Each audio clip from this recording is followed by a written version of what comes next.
Hi friends, good morning. कैसे हो आप सब? होप आप लोग अच्छे होंगे, स्वस्थ होंगे। मैं आज आई हूँ अपने मॉर्निंग ब्लॉग के साथ। और अभी जैसा कि आप देख रहे हैं कि मैं मम्मी को लेकर निकली हूँ घर से बाहर। मैं जा रही हूँ गुरुद्वारे।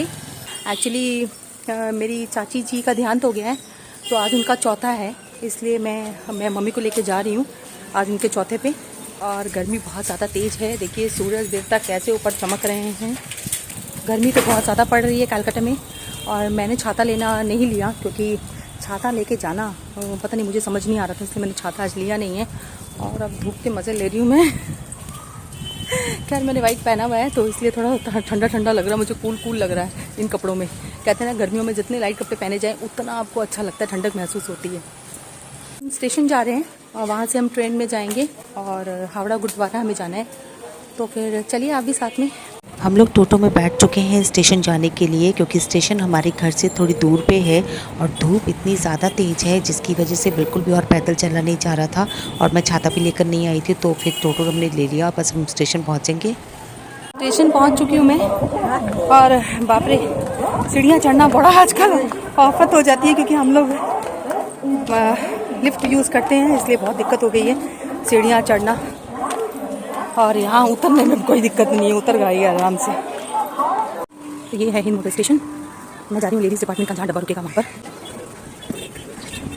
ट्रेन आ गई थी और मम्मी को लेकर मैं ट्रेन में चढ़ गई। हमने बैठे नहीं, हम लोग यहाँ गेट के पास ही खड़े रहे। बहुत अच्छा लग रहा था क्योंकि यहाँ का व्यू देखने में बहुत अच्छा लगता है मेरे को ट्रेन का।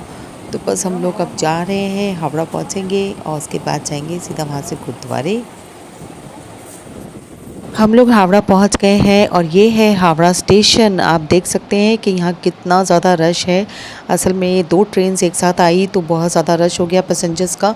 और सब की भीड़ में हम भी वहाँ चले जा रहे हैं। प्लेटफॉर्म से बाहर निकलेंगे और गुरुद्वारा जो है वो स्टेशन से ज़्यादा दूर नहीं है, जस्ट वॉकिंग डिस्टेंस पर ही है। से हम लोग उतर चुके हैं और अब जा रहे हैं गुरुद्वारा की तरफ। बहुत ज़्यादा धूप है और ये मतलब कि पास में ही है गुरुद्वारा, इसलिए हम पैदल जा रहे हैं क्योंकि धूप इतनी ज़्यादा तेज़ है। छाता नहीं ला करना मैंने बहुत बड़ी गलती की है, मुझे बहुत पछतावा हो रहा है सच में। हम लोग गुरुद्वारा पहुंच चुके हैं और ये है गुरुद्वारे का मेन एंट्रेंस। यहाँ से जो सीढ़ियाँ आप देख पा रहे हैं वही ऊपर गुरुद्वारे की तरफ जाती हैं। ये देखिए, ये है वो हॉल जहाँ पर गुरुद्वारा में, जहाँ पर कि गुरु जी यहाँ पर बैठे हुए हैं। तो गुरु नानक जी का ये है। और आप भी यहाँ पर मत्था टेक लीजिए क्योंकि हमारे यहाँ जो हम कहते हैं ना भगवान जी का आशीर्वाद लेना, तो वो गुरुद्वारे में वो मत्था टेकना ही कहा जाता है उसको। तो मम्मी को मैंने कहा आप मत्था टेक लो, तो और ये मैंने भी यहाँ पर मत्था टेका है। तो यहाँ बाबा जी बैठे हुए हैं, बाबा जी के सबको मत्था टेकनी चाहिए। बाबा जी सबका अच्छा करें, ऐसा ही मैं चाहती हूँ। और एक चीज़ होती है कि देखिए गुरुद्वारे में आके ना बहुत अच्छा भी लगता है कि हमारे सारे घर के ना जितने भी फंक्शंस होते हैं, कोई बच्चे का जन्म होता है या किसी की शादी होती है या फिर कोई डेथ भी कर जाता है, तो सारे के सारे रिचुअल्स हमारे यहाँ गुरुद्वारे से ही शुरू होते हैं। लेकिन बस माहौल अलग होता है, इंसान हम लोग ही होते हैं। लेकिन बस खुशियाँ, कभी कभी खुशियाँ यहाँ हम बांटने आते हैं बाबा जी के साथ, कभी कभी हम दुख शेयर करने आते हैं बाबा जी के साथ। बस खाली माहौल चेंज हो जाता है, बाकी इंसान तो हम सब वही रहते हैं। तो जब शादी का फंक्शन यहाँ पर होता है तो उसका माहौल ही अलग होता है। और आज जैसे चाची जी नहीं है तो उसकी वजह से यहाँ पर जो आज कीर्तन रखा गया है उसका माहौल बिल्कुल ही मातब में बदला हुआ है। अभी तक कोई यहाँ आया नहीं है, हम पहले पहुँच गए हैं। मुझे लगा था 12 से 1 बजे का यहाँ कीर्तन है, लेकिन वो 12 से 1 नहीं, वो 1 से 2 बजे तक का कीर्तन टाइमिंग था। और अभी पौने 1 बज रहे हैं, तो हम लोग पहले पहुंच गए हैं। तो चाची जी को मैंने फ़ोन किया, वो लोग कह रहे वो लोग आ रहे हैं। और तो फिर हम उन्होंने कहा आप लोग वेट करो। तो बस हम लोग यहाँ वेट कर रहे हैं। और ये जगह से हमारी ना बहुत सारी यादें जुड़ी हुई हैं। मेरे पापा जब भी आते थे ना वो इसी जगह पे बैठते थे, तो पता नहीं बार बार मेरी नज़रें ना उसी तरफ अट्रैक्ट कर रही थी कि मुझे ऐसा लग रहा था कि काश मेरे पापा ज़िंदा होते तो वो मेरे सामने होते, मैं उनको देख पाती, उनसे बात कर पाती।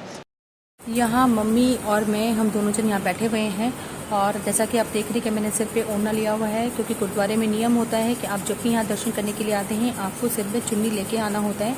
बिना चुन्नी के गुरुद्वारे में एंट्री नहीं मिलती है। तो ये ऐसे ही रिचुअल है। तो मम्मी और मैं यहाँ पर बैठे हुए हैं, हम लोग वेट कर रहे हैं सबके आने का। तो एक्चुअली मैं लाइट के पास ही बैठी हुई तो इसलिए मैं नज़र नहीं आ रही हूँ। यहाँ देखिए, यहाँ से पूरा गुरुद्वारा दिखा, पूरा अंदर का पूरा नज़र आ रहा है। तो हम लोग यहाँ बैठे हुए हैं, सब कोई आ जाएँ तो फिर कीर्तन होगा, उसके बाद भोग पड़ेगा फिर हम घर जाएंगे। जैसा कि आपने देखा कि बहुत सारे लोग आ चुके हैं और कीर्तन शुरू हो चुका है, क्योंकि टाइमिंग जो है वो 1 से लेके 2 बजे तक का है, तो इसीलिए बिल्कुल टाइम पे परफेक्टली सब कुछ हो रहा है। और अभी भी बहुत लोग आने बाकी हैं, तो सब धीरे धीरे आ रहे हैं और हम लोग यहाँ पे बैठे हुए हैं, कीर्तन सुन रहे हैं। मेरे साथ और पे मेरी मम्मी पीछे बैठी हैं। ये मेरी दीदी है, प्रीति दीदी, मेरी बुआ की बेटी है, और ये चाची जी हैं। तो बहुत लोग यहाँ पर सब बैठे हुए हैं, सब कीर्तन सुन भी रहे हैं और सब मतलब की बातों को अमल कर रहे हैं, जो गुरु जो वहाँ पर बोल रहे हैं वो लोग। कीर्तन जैसे ही ख़त्म होगा उसके बाद होगी अरदास, है उसके बाद ही पड़ता है भोग। तो यहाँ देखिए अरदास शुरू हो चुकी है और अरदास होने पर हम सबको खड़ा होना पड़ता है मत्था टेकने के लिए। उसके बाद ही होता है कड़ा प्रसादी का भोग लगता है, जिसे हम आटे का हलवा बोलते हैं ना। वो हम आटे का हलवा बाहर बोलते हैं, लेकिन गुरुद्वारे में उसको कड़ा प्रसादा ही बोला जाता है। तो अभी बस कड़ा प्रसाद जो बताया जाएगा। हम लोग निकल चुके हैं गुरुद्वारे से और अब जा रहे हैं घर। ये है पीछे मेरी प्रीति दीदी, ये मेरी बुआ जी की बेटी है और मम्मी भी पीछे हैं। तो ये हम लोग को ड्रॉप करेंगे हावड़ा तक, फिर वहाँ से हम लोग घर जाएंगे। हाय तो कहते यार, ऐसे मुलाकात होती नहीं है, आज मुलाकात हुई है।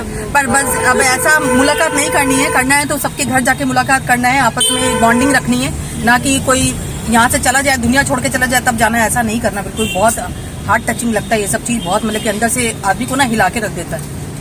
तो यही सब ठीक है ना भाई, हूँ कनेक्शन से रही तो फोन कर नहीं रही, कनेक्शन च रहनी है, मैं तो फोन तो दो तो रहनी है, लेकिन बाकी सारे लोग मैं कह देता कि भैया रहा करो कनेक्शन से। हाँ,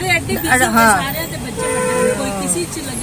प्रीति दीदी ने हम लोगों को हावड़ा तक ड्रॉप कर दिया था और फिर वहाँ से हमने ट्रेन पकड़ी और ट्रेन पकड़ के हम घर आए। वो तो हमें बोल रही थी कि वो हमें घर तक छोड़ देती है, पर ऐसे वक्त में ना कहीं किसी के घर जाया नहीं जाता, सीधा वहाँ से अपने घर ही जाया जाता है। और वैसे भी हम लोगों का दोनों का घर का रूट ना बिल्कुल ऑपोजिट डायरेक्शन में है। प्रीति दीदी प्रॉपर कलकत्ता में रहती हैं और हम लोग हावड़ा डिस्ट्रिक्ट में रहते हैं, तो इसीलिए पॉसिबल नहीं था। तो हम लोग अब ट्रेन से जा रहे हैं घर। हम लोग स्टेशन से उतर चुके हैं, अब जा रहे हैं घर। तो बस आज का ब्लॉग इतना ही। वीडियो पसंद आए तो लाइक और सब्सक्राइब करना बिल्कुल मत भूलिएगा। Till then bye bye, take care.